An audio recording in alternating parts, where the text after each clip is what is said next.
Hello, and welcome to Technology Today for August 18th, 2024. It's Season 1, Episode 24. I am Mayor Watt, and that is the visualizer and the voice of the Sentient AI.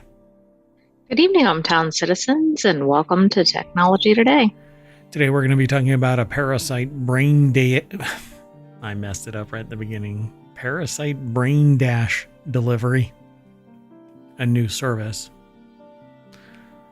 Whale synchronization, solar farms, hearing temperature, smallest disco party, biggest mystery about plate tectonics, the better strawberry, how breast cancer spreads, the coolest place in the ISS, and the origin of extinction.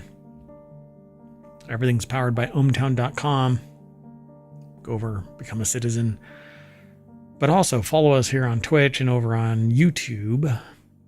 Leave a review wherever you can. Download the podcast. Join the Discord. Definitely like and subscribe over on YouTube, though. That's what helps. That's what moves us around on the algorithm. And we need the help. So, thanks.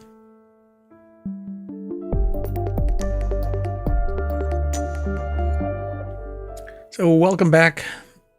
Let's get into today's articles. The very first one is one that we talked about earlier this week. But I wanted to talk about it in Technology Today because I thought that it was really interesting. And since not everybody watches every day, some people are interested in only the tech news specifically. So I decided to grab this one. This is the only one that's pulled from the rest of the week. So a common parasite could deliver drugs to the brain. How scientists are turning Toxoplasma gondii from the foe into friend.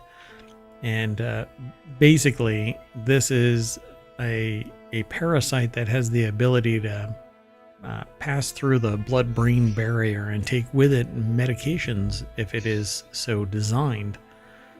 Sounds like a good thing. Scary, too.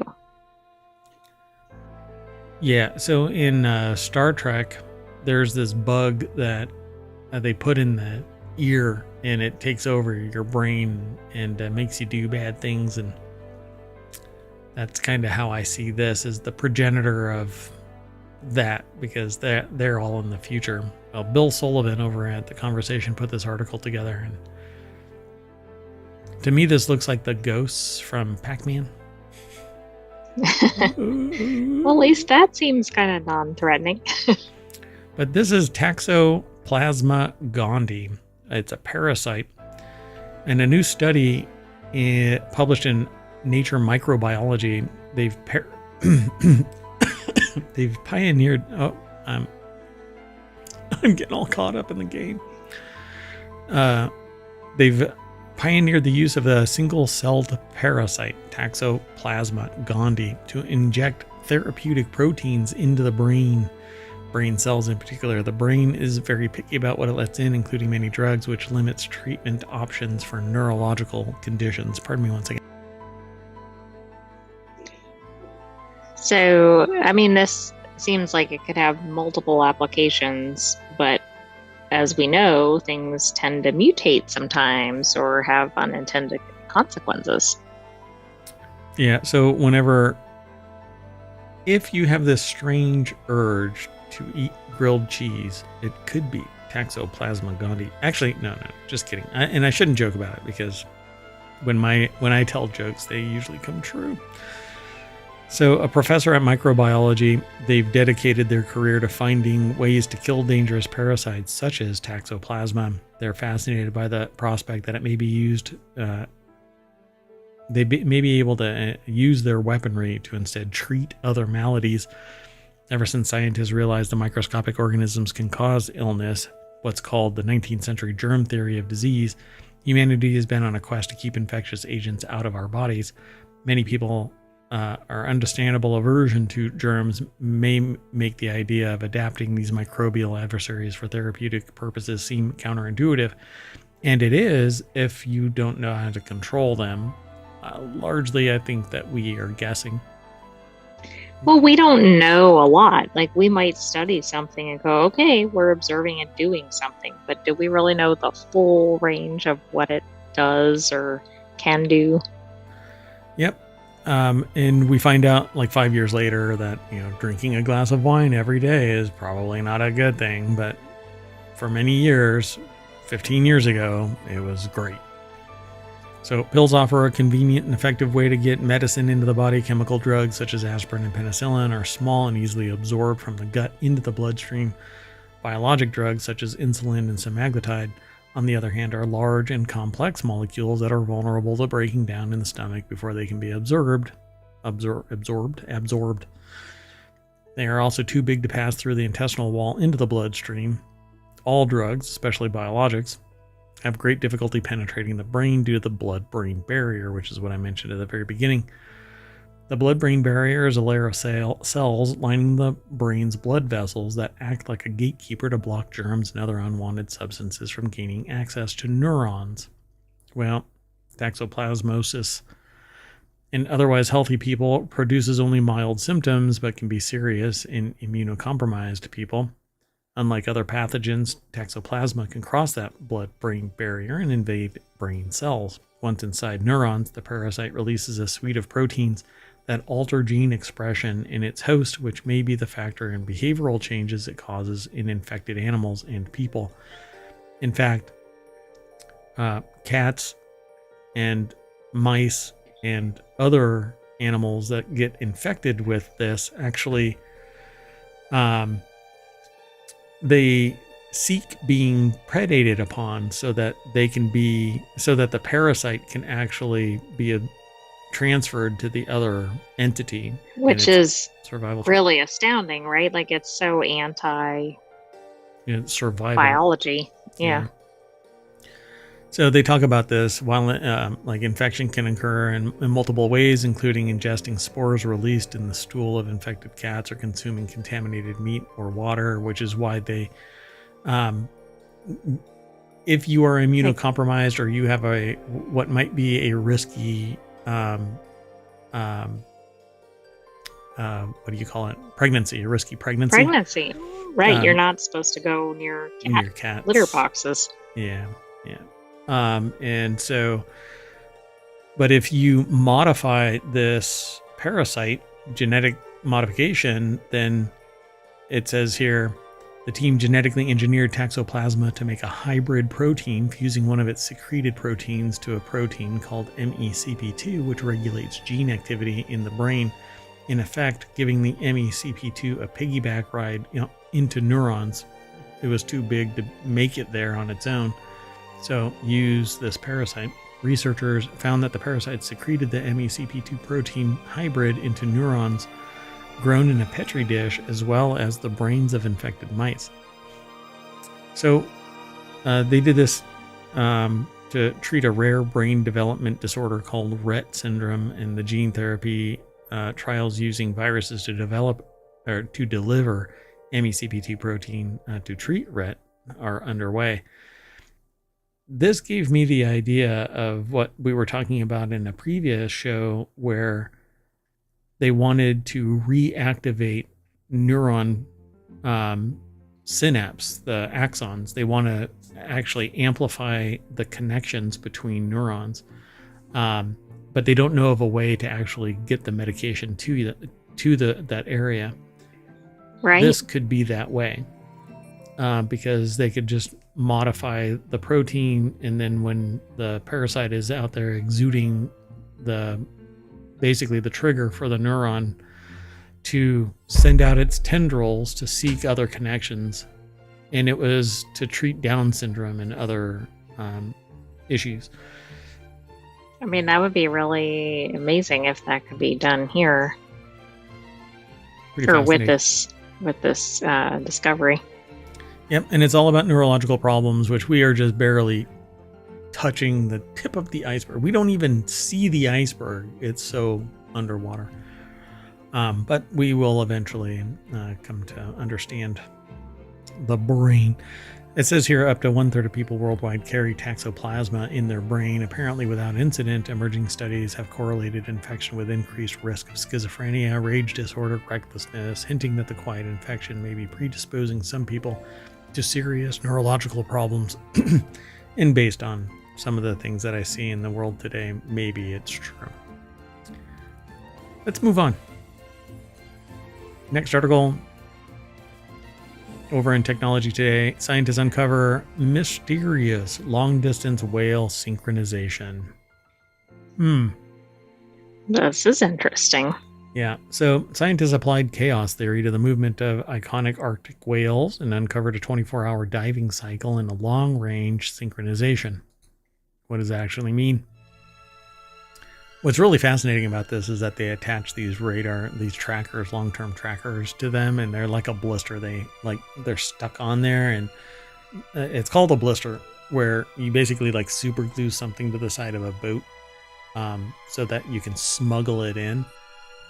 And that's what they're doing with these little antenna. They stick it on these whales, and it allows the researchers to listen in on their whale song and to track them wherever they're going. It's pretty cool. Hokkaido University put this article together, and it's over at scitechdaily.com. A recent study reveals intricate patterns in, I think it's bowhead whale behavior, indicating a 24-hour cycle of deep diving and synchronization with prey movement during spring. Scientists uncovered this pattern using chaos theory and also observed two whales coordinating their dives over long distances, suggesting a complex social structure and possible acoustic communication among these Arctic giants. Sound familiar? Yeah, it does. So, like I've been saying for years, that there is this very low frequency, long distance communication with animals, not just whales, but other animals. We just have yet to actually have the propensity and the technology to just plop it in place and monitor for these low frequency signals. This would just be really interesting to really be able to decipher this. And of course, if we can find this in whales, what else is doing this? Yep. So now in a paper to be published in the journal Physical Review Research, a team of scientists from Japan, Greenland, and Denmark have detected patterns in the whale's behavior that could offer clues into how they forage and socialize. The associate professor Evgeny, A. Podolskaya, at the Arctic Research Center, Hokkaido University professor Jonas Thielman at the Department of Ecoscience, Aarhus University, and Professor Mads Peter Heide Jorgensen, I tried. Anyway. This was a long passage with a lot of names. Yeah. At the Department of Birds and Mammals. That went from very complex to pretty straightforward real quick. It's like from 60 to 0 to 60. Anyway, Greenland Institute of Natural Resources studied 144 days of diving records of 12 bowhead whales tagged in Disco Bay, West Greenland.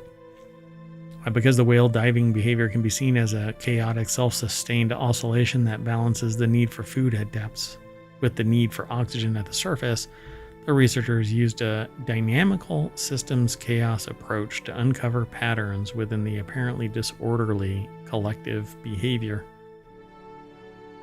I wonder if they used AI.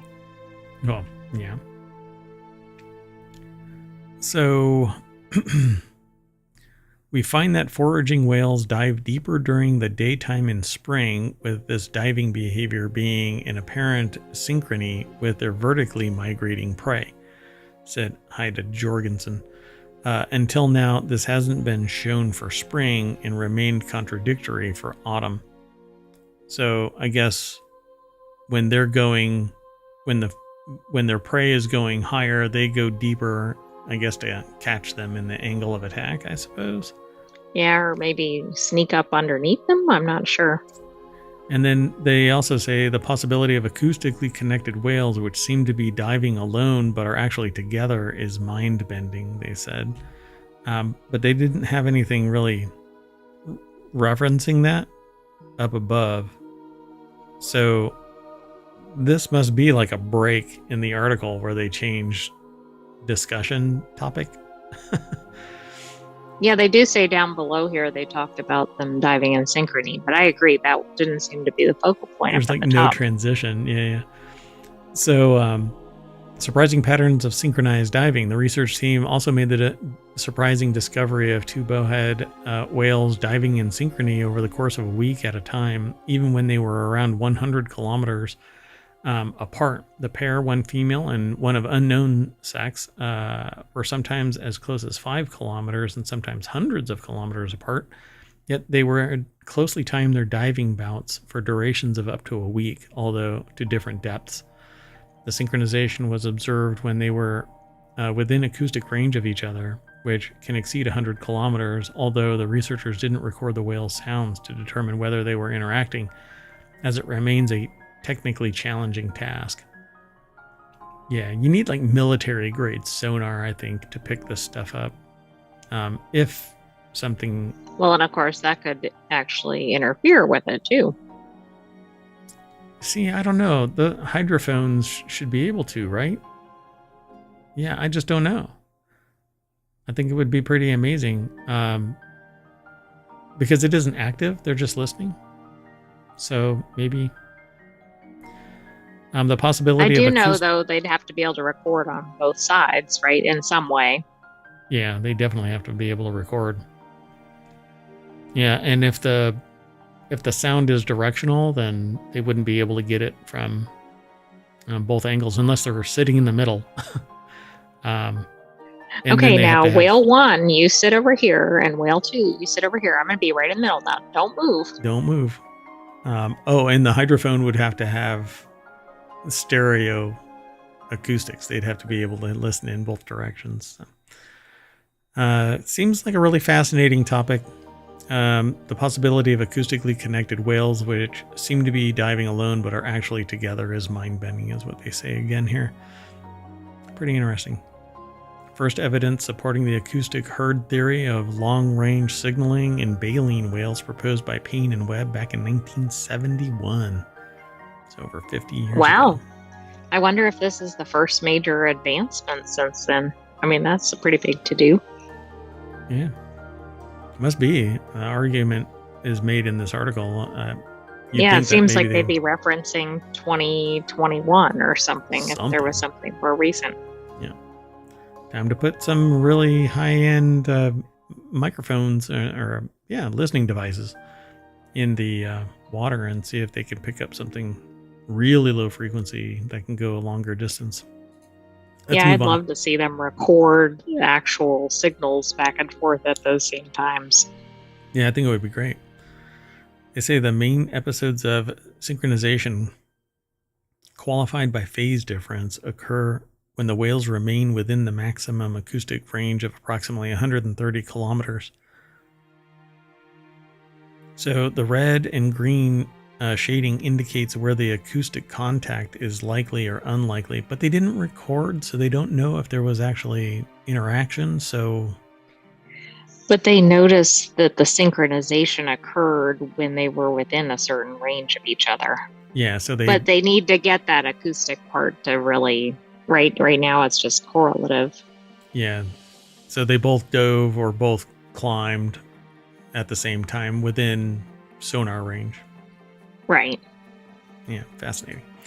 Let's keep hustling. The next article is over on Technology Today. New solar farms can benefit nature, and here's how. If you were told solar farms could take up to 0.3 of the total land area in the UK by 2035, would you take up a banner and march to Parliament and protest? It's hard to imagine anyone feeling troubled by such a perceptibly small figure. Whale, Fabio Carvalho, and Alona Armstrong from The Conversation put this article together for TechExplore.com. The Conversation has just massive input on TechExplore, at least when it comes to us aggregating. They must have a significant partnership or something with them. So instead, if you were told a solar farm the size of 960 football pitches was to be built outside your front door, would you join your local community to object it as loudly as possible, that's easier to imagine. Well, that's the NIMBY thing. Not in my backyard. Perceptions of scale and proximity aside, there is no shortage of opposing voices when the new Labour government approved 3 mega solar farms in the east of England last month. Together, they account for about 2/3 of the entire solar energy capacity installed in 2023. But solar farms don't just have to be about low carbon electricity. By the way, solar panels actually have a lot of toxicity, particularly in the recycling side of things. Hold on one second. Let me do. There you go, folks. If you want the show notes, !TT in chat, we'll do it. And they'll be posted over on YouTube as soon as I transfer everything over. The live stream is a different animal, but anyway. So it says their team's research on solar farms across the UK show that all these energy facilities can boost local pollinator populations and enhance pollination services to adjacent crops. For instance, managing solar farms as wildflower meadows can benefit bumblebee foraging and nesting, while larger farms can increase pollinator densities in surrounding landscapes compared to smaller sites managed as turf grass. Well, if you let natural flowers grow, then it makes sense that there's going to be more pollinators. So solar farms have been found to boost the diversity and abundance of certain plants, invertebrates, and birds compared to that on farmland if solar panels are integrated with vegetation, even in urban areas. So take that. I mean, I can see why that is, right? There's nothing that's really interfering with nature, other than the solar panels themselves. And those can actually provide periodic shade so that it's... Right, exactly. They gain some protection. So regardless of the potential benefits offered by the creation of wildlife habitats in and around solar farms, one common theme that emerges from most studies is the importance of locating, designing, and managing solar farms in a nature-friendly way. The design and management alone are unlikely to deliver all of the positive outcomes that could be possible from solar farm expansion. So they wanted to talk more about it. Appropriate public policies that link net zero targets with nature recovery could help ensure the solar farm could be managed to enhance biodiversity. And there is a recent study that they took part in. It says, in other words, the new government must roll out policies, and me making that statement on this is probably going to end up nixing my ability to promote the show. But what's funny is this doesn't have anything to do with the United States. It's about UK government. Exactly. And really, this isn't, in my estimation, promoting any party. It's just promoting that we need to do something about this issue. Yeah, and it's not just one place. It's the whole world needs to get on board with removing carbon from the atmosphere and going green and renewable overall. And a lot of houses have enough rooftop space that you can put solar panels on it. And then you have wind generation as well. Vertical wind farms instead of the giant windmill style. So it's just a cylinder, and in the right spot, wind can be amplified around like a corner of a building, and that can actually turn it's a wind tower. It's not a windmill. Oh, okay. It's not the big fan out on a hill. And it's largely local. So like each house would have one or more of these. Pardon me. Sorry for the coughing. Anyway. Yeah. And the article really is just, this is how it can benefit, but it's the green spaces between the solar farm. The only problem is when damage comes, a knock-in on a solar panel, or they have to upgrade a panel because it's lost its capability to produce power. They race over there with heavy equipment and damage all of the plants, but they grow back pretty quick. Most of the plants that could be growing there would be categorized as weeds. Right, and I suspect that's better than not having the plants there to begin with. Yep. But they could also figure out ways to replace without destroying the habitat. Heavy lift drones. I don't know. Something. Yeah. Humans have to come out there to do the work, though. until the robot overlords take over, or aliens. Moving on. Next article is over in Technology Today. Hearing temperature. Scientists uncover a new layer of human perception. Researchers have demonstrated that humans can perceive water temperature through sound, an ability likely developed through exposure, suggesting potential for new sensory brain maps and advanced. I don't know that we truncate the end of that, so I'll explain this because I've actually done this. And a research paper that was done by a member of a citizen of ohmTown actually exemplifies the difference between one sound and another based on the physical properties of the material. And that's exactly what this is going to be talking about. So Reichman University over at SciTech Daily, and I haven't even read this. I just know because I have experience with this. So basically you can actually hear the difference between cold water and warm water because it actually drips at a different frequency. The sound it makes when it splashes. Interesting.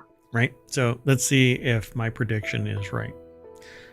So researchers from Sequitur Institute for Brain Cognition and Technology at Reichman University have uncovered a largely overlooked perceptual ability using machine learning to shed light on the dynamics of cross-modal perception, the interaction between different sensory modalities. In a study, the team explored whether humans can detect the thermal properties of water, such as its temperature, through its sound, and whether this perception occurs consciously. So, harnessing principles of multi-sensory integration, the team explored the potential of multisensory thermal perception. They also employed a pre-trained deep neural network, or DNN, and classification algorithm to examine whether machine learning could successfully and consistently classify audio recordings of water at different temperatures being poured and create a mapping of these thermal properties physically encoded in sound. So this sounds exactly like what you were saying. And I've actually demonstrated this about 10 years ago. So, but it wasn't in a science environment. It was in a more practical environment. I'll just say that. Or applied environment. So the question of whether multisensory perception of temperature extends to humans has been posed before. Previous studies have explored this on a behavioral level. These studies have shown that humans can hear a difference between hot liquids and cold liquids being poured, but not how or why this is possible. Yeah, because we can extrapolate from the data, which is the physics, the sound waves that are emitted by a cold drop are at a higher pitch because the molecules are closer together, whereas hot water is further apart, and thus the frequency is going to be lower. That is my estimation. And I guess we might know that because we've somehow seen that we had cold water and heard it. Correct. Or we saw that it was hot water and heard it. It's experiential. Yeah. So the researchers set out to first replicate previous findings and confirm this surprising perceptual ability, as well as clarify whether or not the ability is innate or acquired, a question that has long been the subject of much debate. It would be damn near impossible to deduce if a person has or has not heard cold versus warm water, because you may not be overtly aware of it, but your perception is there. It seems like about the only way you could do it. You'd almost have to have an infant, which of course nobody's going to do a research experiment with an infant and having them touch hot water or something. Yep, because then presumably they wouldn't have actually dealt with it. Yeah, but I don't know how they can actually legitimately do this, because nobody is pure as the driven snow, literally, where they've never heard warm water. They've only heard tepid water. Which person, since they've been an infant, has never heard a bath being run? or a shower being turned on, and it slowly go from hot to cold, or cold to hot, or whatever. You instantly hear it, for crying out loud.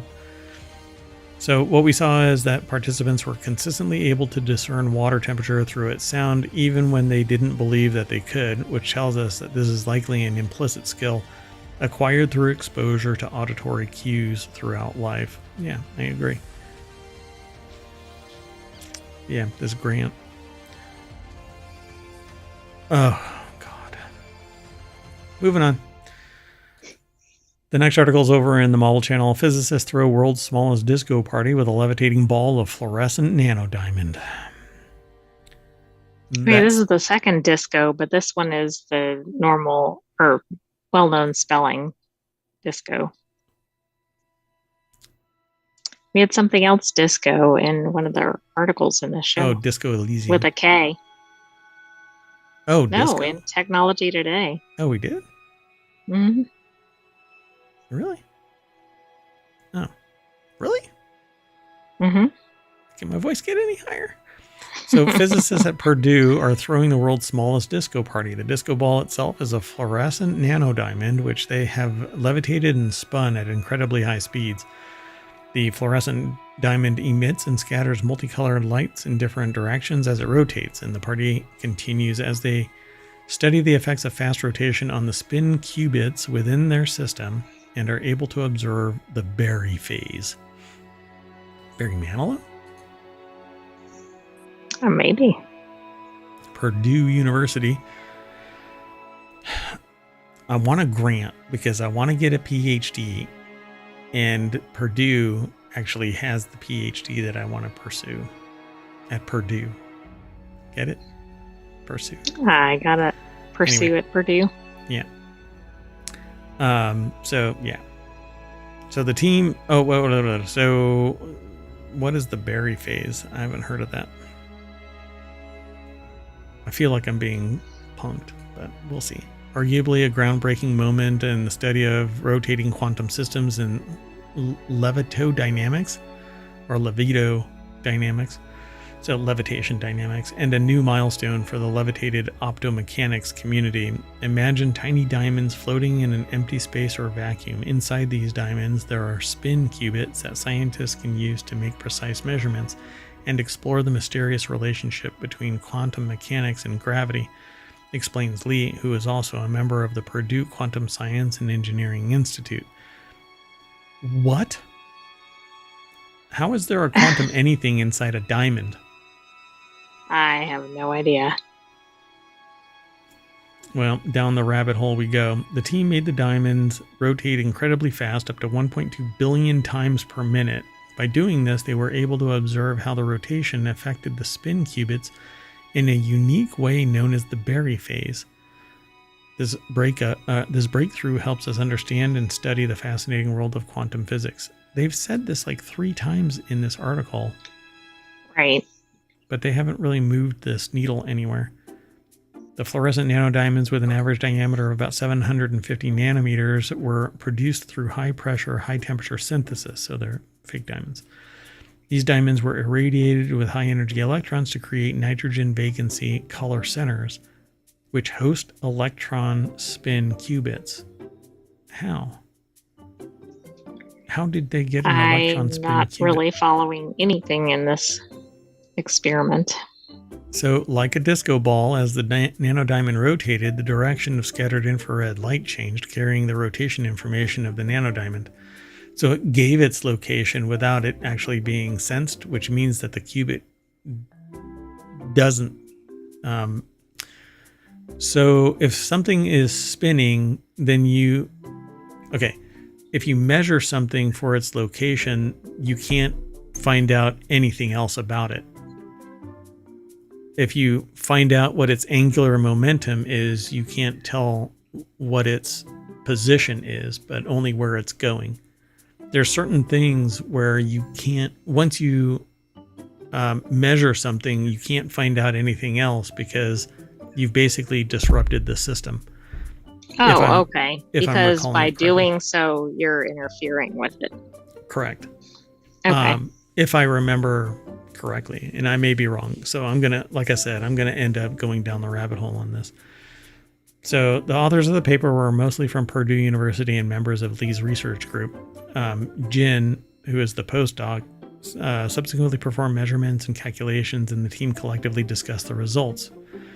For the design of our integrated surface ion trap, we used a commercial software, ComSol Multiphysics, to perform 3D simulations. So it's a simulation. We calculate the trapping position and microwave transmittance using different parameters to optimize the design. We added extra electrodes to conveniently control the motion of a levitated diamond. And for fabrication, the surface ion trap is fabricated on a sapphire wafer using photolithography. A 300 nanometer thick gold layer is deposited on the sapphire wafer to create the electrodes of the surface ion trap. So they basically saying that, which way are the diamonds spinning, and can they be speed and direction manipulated? Shen says yes, they can adjust the spin direction and levitation. We can adjust the driving voltage to change the spinning direction. The levitated diamond can rotate around the z-axis, which is perpendicular to the surface of the ion trap, which is up there.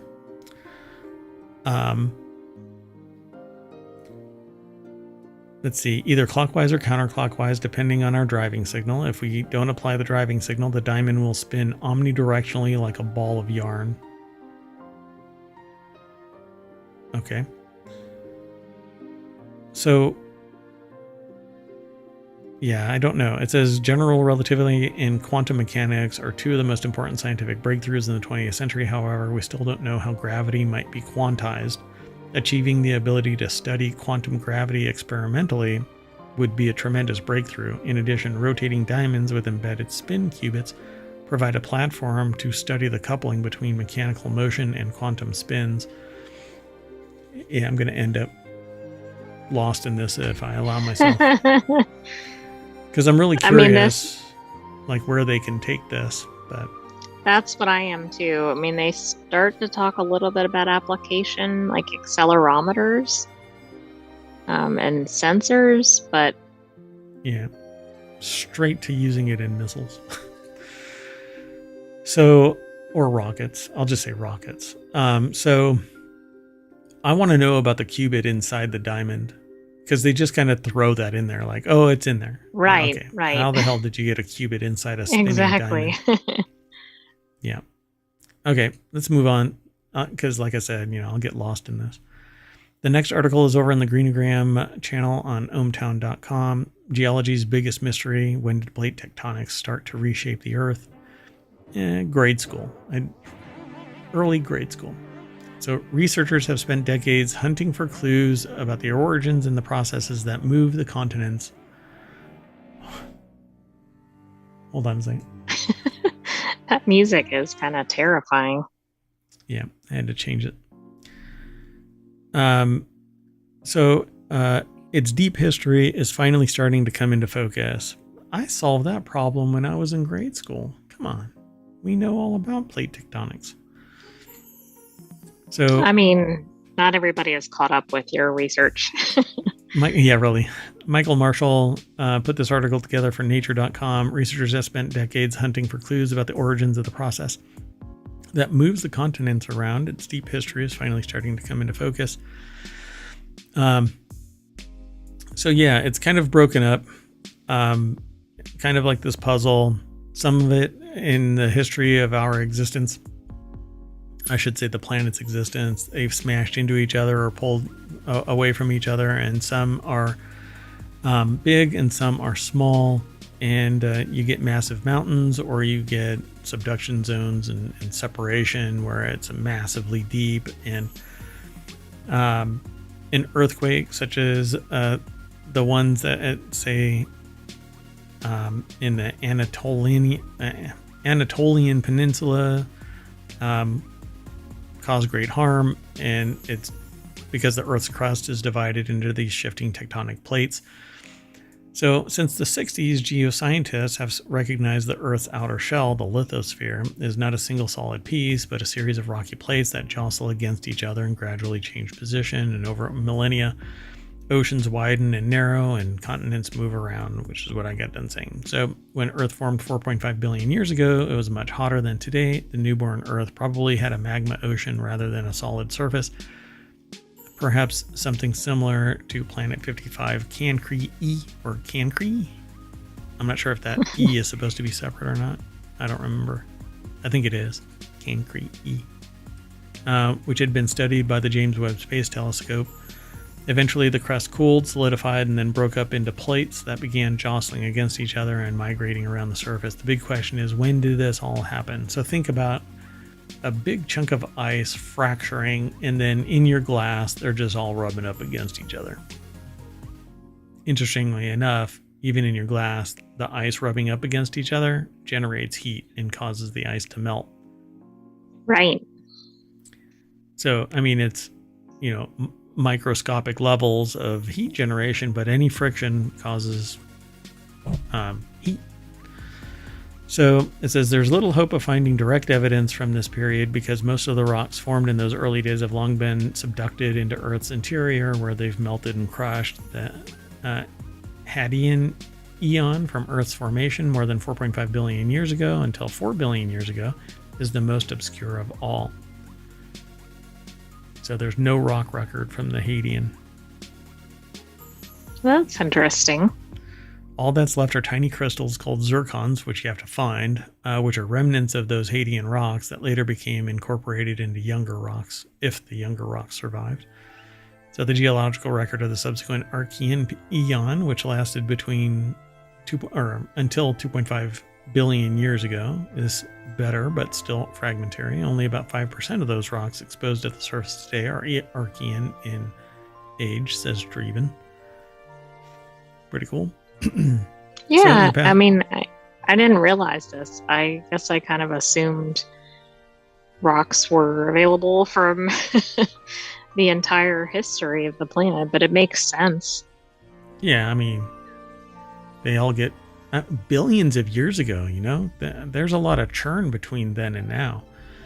So they say in the past 10 years, however, a consensus has been emerging. A key transition seemed to happen around 3 billion years ago. Multiple lines of evidence indicate that the tectonic regime changed profoundly at this time. For example, a 2016 study found that the composition of the crust started to alter around 3 billion years ago. Older rocks were mafic. They contained lots of magnesium and iron and were dense. However, by 2.5 billion years ago, rocks were more felsic, meaning that they contained more silica and were less dense. The lower density meant that the plates could carry thick continents without sinking. Crucially, felsic rocks form only in the presence of water and heat.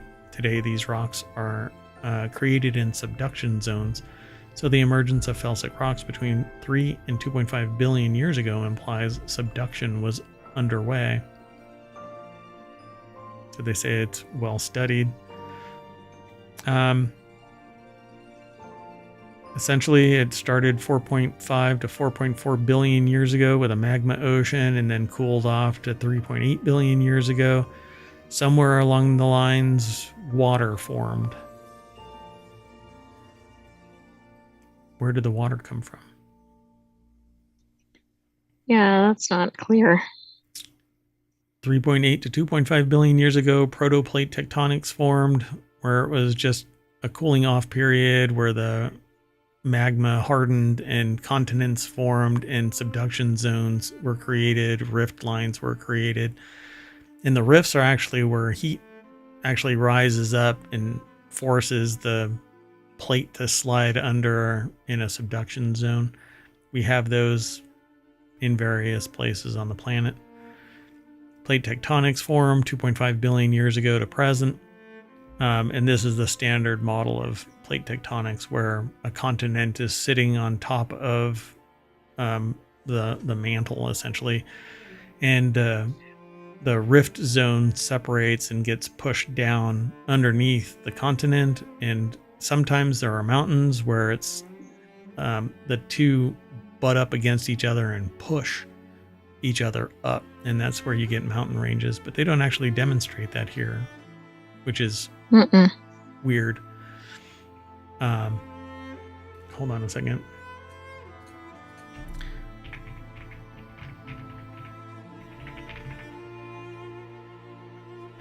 So why wouldn't they actually mention that? I mean, maybe that's just beyond the scope of this particular study. Yeah, I guess. Because they were really trying to figure out when this started. Right.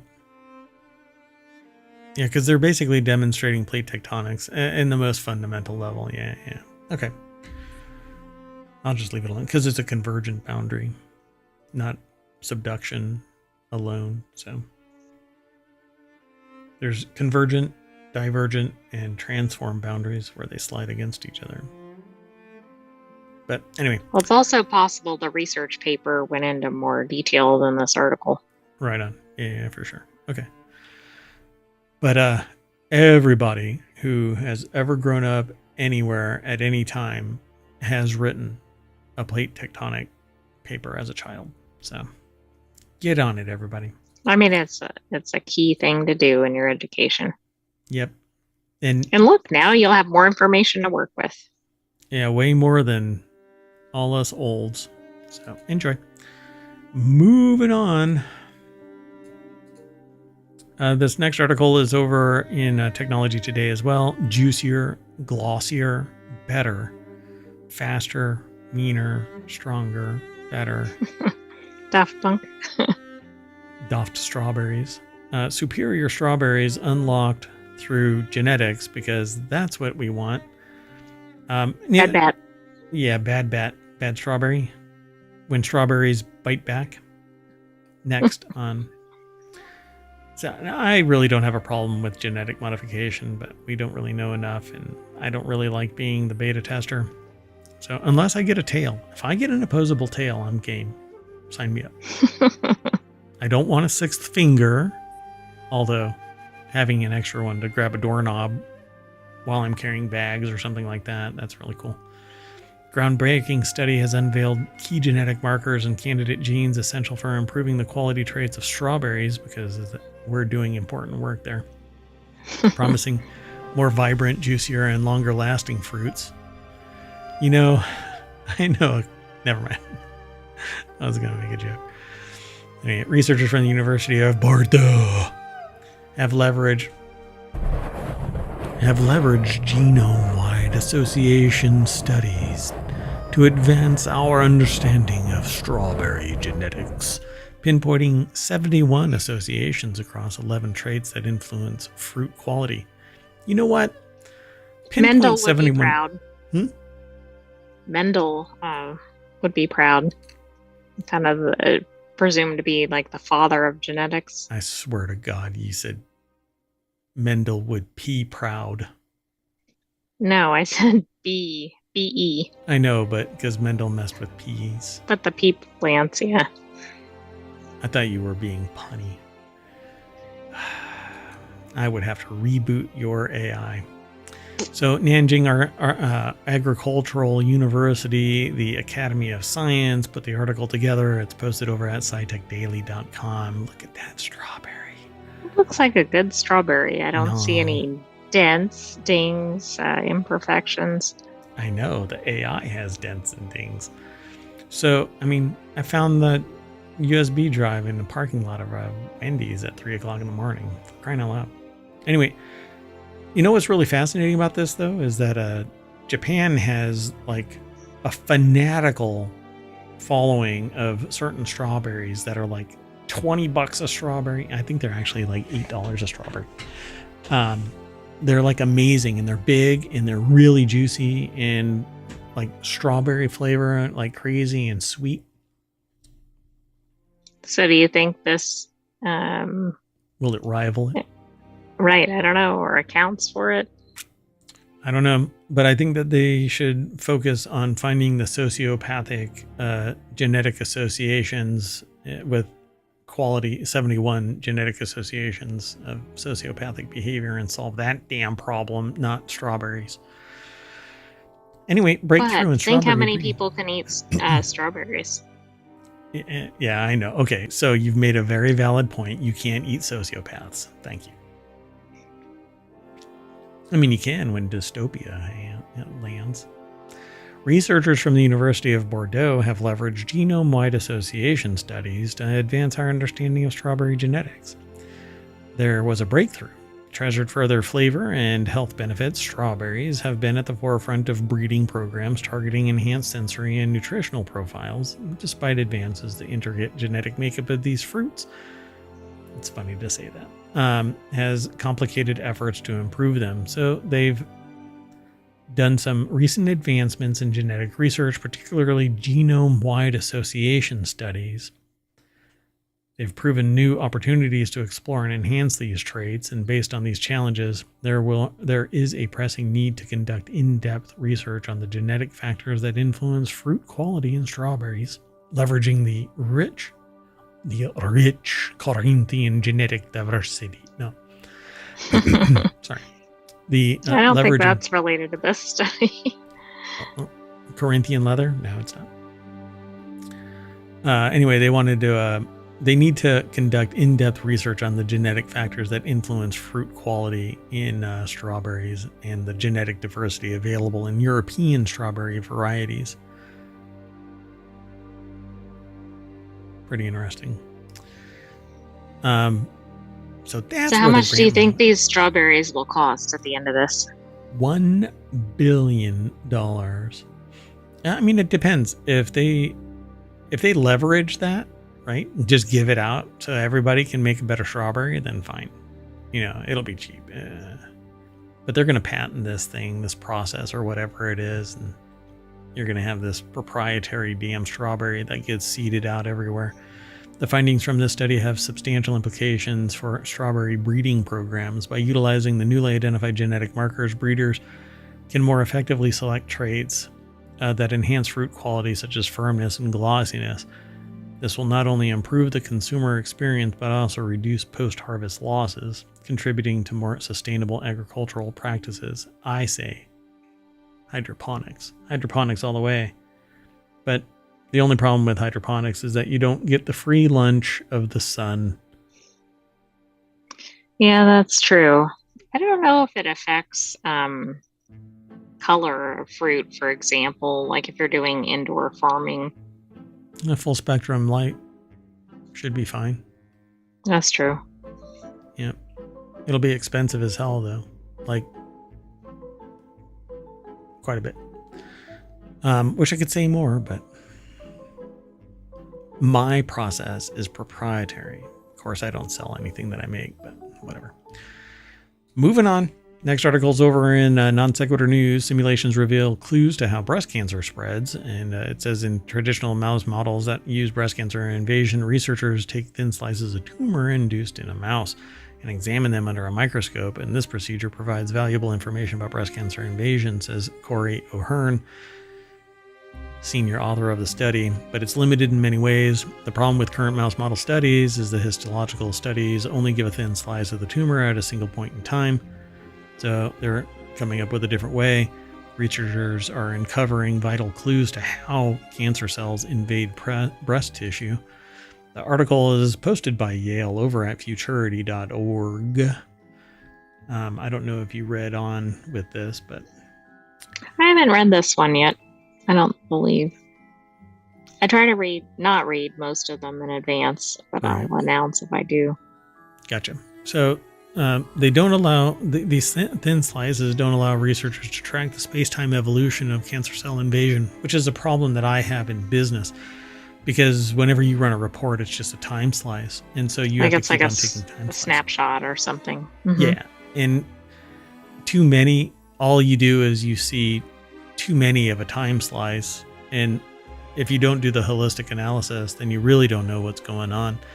And if you wait too long, then you have a snapshot over here and then a snapshot over here, and you don't know what the hell's going on in between. So you need the density, you need the vertical and the horizontal, and the trend and depth and breadth over time and space. And I think that's what their computational models are trying to determine, how cancer cells invade into breast tissue in 3 dimensions as a function of time. For example, we can predict how fast the cancer cells need to move a given distance through dense breast tissue, but it's really dependent on additional biological information. not all dense breast tissue has the same level of acceleration, because the genetics. That's true. Different tumors can have different levels of aggression, I guess, for lack of a better term. And then also they can have different types, right? Like different types of cancers or variants, even on breast cancer. Yeah. My understanding is it's essentially a metabolic function. So depending on how their biology is, it will either be aggressive or not aggressive, and the conflict with the type and the genetic makeup. Because if everything was normal, then the cells would die, but cancer cells don't. So who knows what's going on within that cancer type and that particular person's cancer.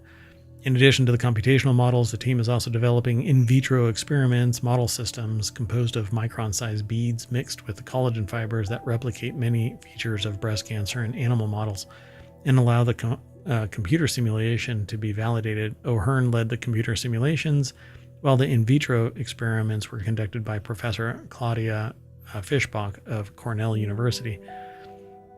I find this really fascinating because they're creating an analog, so they don't even have to really test it on animals, and they can actually monitor in real time the in vitro. Which I like that.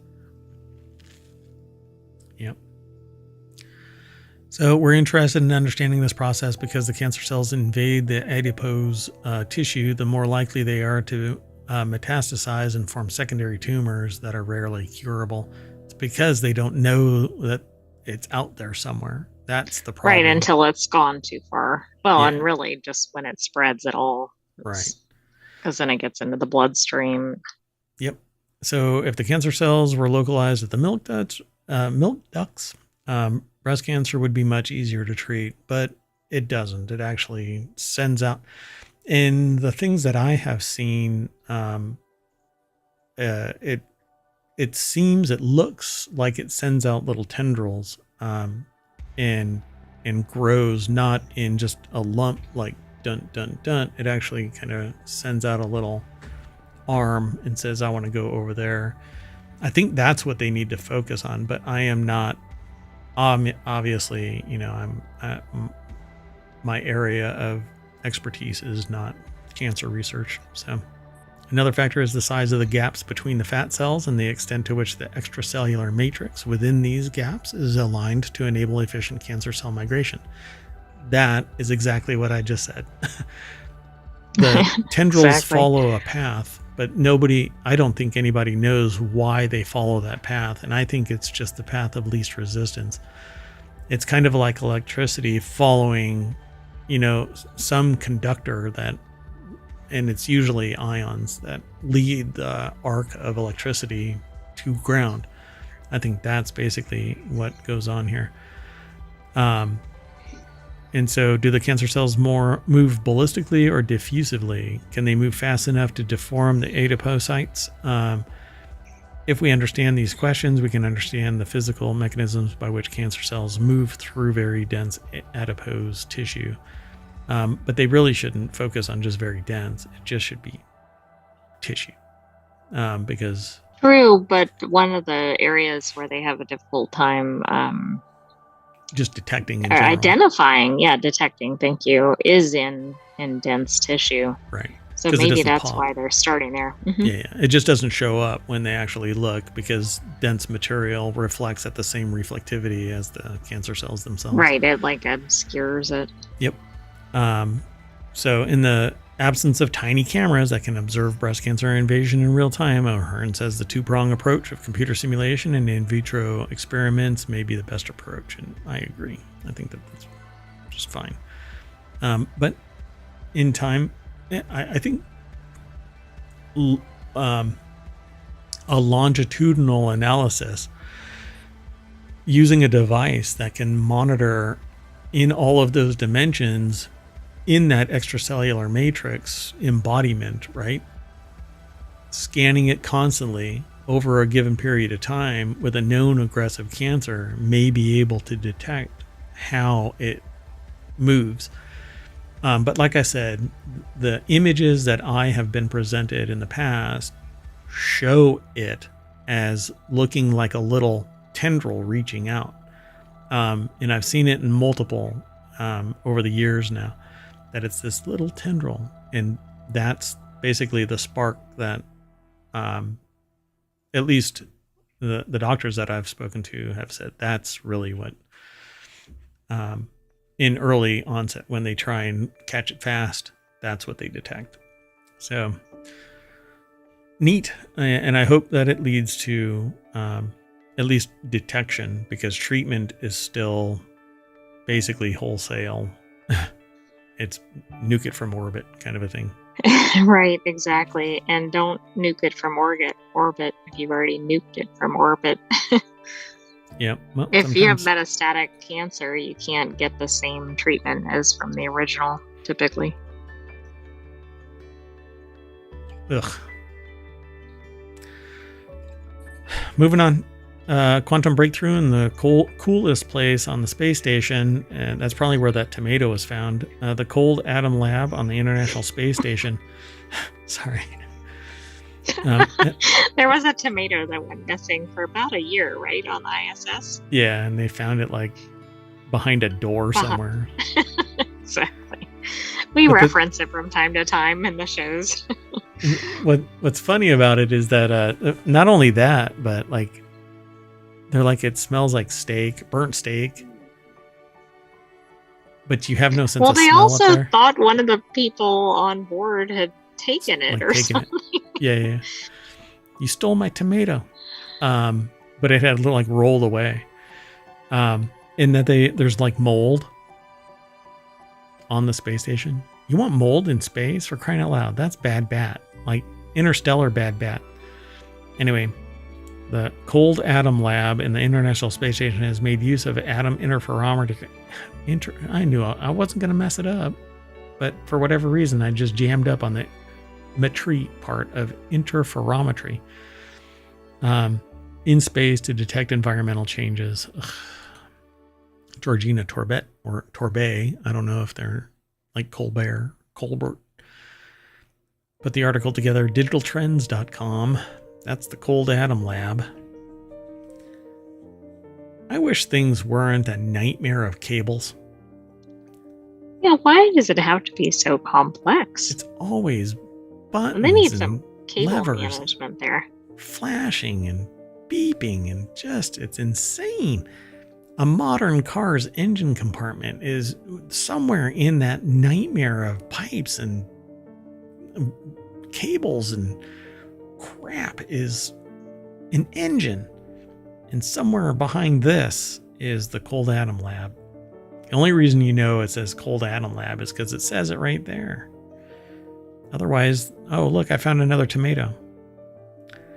Anyway, researchers employ a quantum tool called an atom interferometer, which uses atoms to measure forces like gravity. While these tools exist on Earth as well, on the planet's surface, there is Earth's gravity to deal with, which makes the instrument less sensitive. Oh, it needs a hug. In the microgravity environment of space, atoms can be measured for longer in a much more precise manner, and the researchers were able to use the instrument to detect the vibrations of the space station. So reaching this milestone was incredibly challenging, and our success was not always a given. It took dedication and a sense of adventure by the team to make this happen. I'm sorry. I know. They're making it sound like this. The beginning of an adventure movie or something. My goodness. Or like a children's story or something. Atom interferometry can be used to test Einstein's theory of general relativity in new ways, says lead researcher Cass Sackett of the University of Virginia. This is the basic theory explaining large-scale structure of our universe, and we know that there are aspects of the theory that we don't understand correctly. This technology may help us fill in those gaps and give us a more complete picture of the reality we inhabit. I find it fascinating that Einstein's theory of general relativity is a metric by which aspects of the theory we don't understand is measured, even though the general theory of relativity has been it's written out. So how is it the general relativity? How is it the theory of general relativity in a documented form where people are pointing at it going, yes, it's still sound. Yes, it's still sound. When we don't even know what the it is that we're talking about. Right. That's a good question. I love fundamental research. It's just so much fun. And obviously, we don't know everything. And by we, I mean me. The Sentient AI is from the future, so they know stuff, but they won't know everything either. And you won't tell us. So anyway, the technology is expected to have practical applications as well, such as improving navigation for aircraft and ships. They expect the space-based atom interferometry will lead to exciting new discoveries and fantastic quantum technologies impacting everyday life.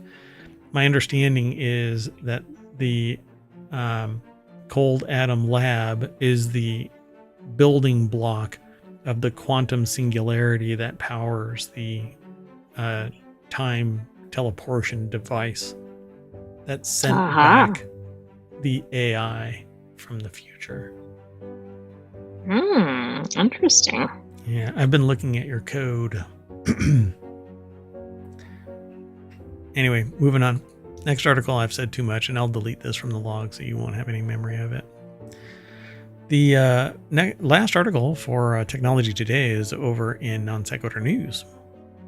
Scientists think that they've found the origin of the asteroid that wiped out the dinosaurs. It could help prevent a future mass extinction on Earth. Here's where That's why we need that Osiris Rex type mission. Yeah, that's right. And I just want to get out in front of this and say, I'm sorry for dropping the asteroid that wiped out the dinosaurs. So the asteroid that killed most dinosaurs 66 million years ago left behind traces of its own origin. Researchers think that they know where the Chicxulub impactor came from based on levels of ruthenium. Damn it, Ruth. That's what I would have guessed. Yeah, me too. Yep. You know what's funny about this is I have no idea what they're talking about. But that makes it more interesting. Like they're basically saying that they know what it was that wiped out the dinosaurs, but they don't know where it actually hit. They don't actually know what it was, right? Exactly. But based on what it is, they can kind of go, okay, we can figure something out here. But this is an actual impactor. It's not just some maybe of a thing. So team of researchers think they know the origin of a massive space rock that hit Earth and killed off almost all of the dinosaurs 66 million years ago. I'm a dinosaur, according to the kids. Didn't kill me off. Not yet. Jenny McGrath over at BusinessInsider.com put this article together. And here are some dinosaurs. Many experts agree an asteroid led to the extinction of the dinosaurs, but not the humans that used to ride those dinosaurs across the fields and plains of America 66 million years ago. That's right. Oh, yeah. 66 million years ago, humans and dinosaurs used to ride the plains together. We were buddies. And then a big-ass rock smashed down onto the planet. Anyway, their findings could help NASA in its search for potentially hazardous asteroids that pose a significant threat to life on Earth. I think humans pose a significant threat to life on Earth. And that's true. Some of them are as big as asteroids. The dinosaurs. You're a real asteroid. Not you, AI. You know who you are out there. So, to determine the dino-killing asteroid's origin, researchers pointed to the sky and said, out there. Exactly. Accurate, but not very useful. No, somebody that they really didn't like, somebody named Ruth, was the cause of it, because it says in particular they looked at the element ruthenium, It's a rare element. It's always Ruth. It's either Karen or Ruth. So carinium was another one. It's a rare metal on Earth, but it's more abundant on asteroids. And ruthenium levels can be a good indicator of whether an asteroid originally formed in the outer solar system or the inner solar system. Mario Fisher-Gold, one of the researchers, told Business Insider. So thank you for talking with Business Insider. We appreciate it. Fisher-Gold and his colleagues found that unlike many other impactors over the last 541 million years, the Chicxulub impactor that killed the dinosaurs, and they're very adamant that that's the one that did it. Yeah, I didn't know that was definitive. And up to 75% of all life on Earth formed in the outer, not the inner solar system. So do you have an outer solar system or an innie? I don't know what you're talking about. I didn't know where you're going to take that, and I was actually afraid. So I was afraid of that question. Sometimes I'm afraid of the question. So NASA doesn't know where all the dangerous asteroids are. Again, depending on who you talk to, I'm one of the dangerous asteroids. So there are still many unknowns about these rocks, including where some of them are and which types may pose the most threat. So we're basically firing rockets at them and bouncing them. Well, it'll catch up to us later. Another 500 Right, yeah, years. we'll figure out what happens later. Hey, look, we have definitive proof that there was a massive impactor because we just caused one. Anyway, several generations ago. Yep.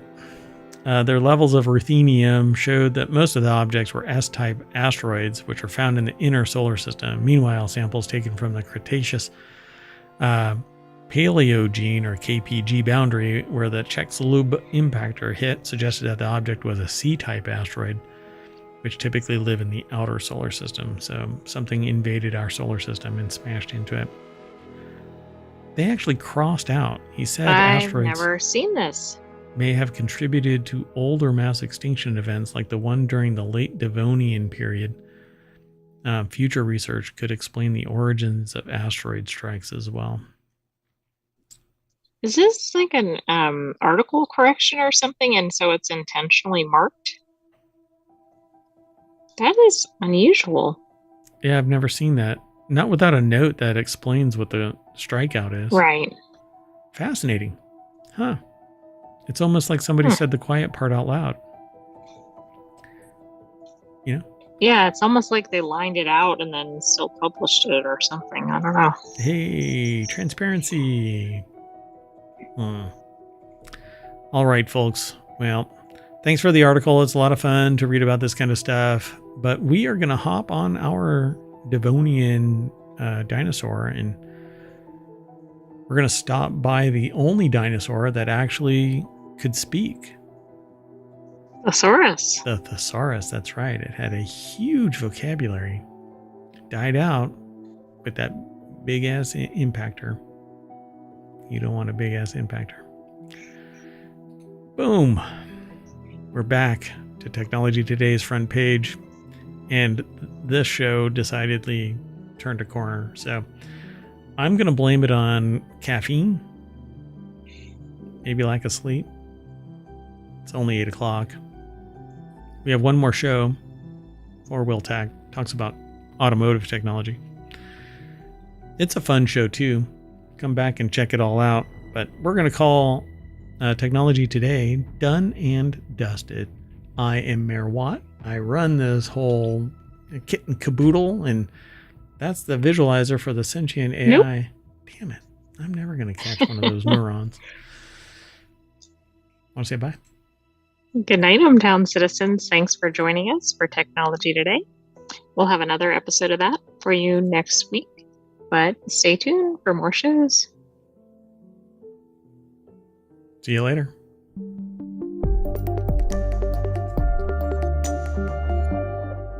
Whoa, ruthenium.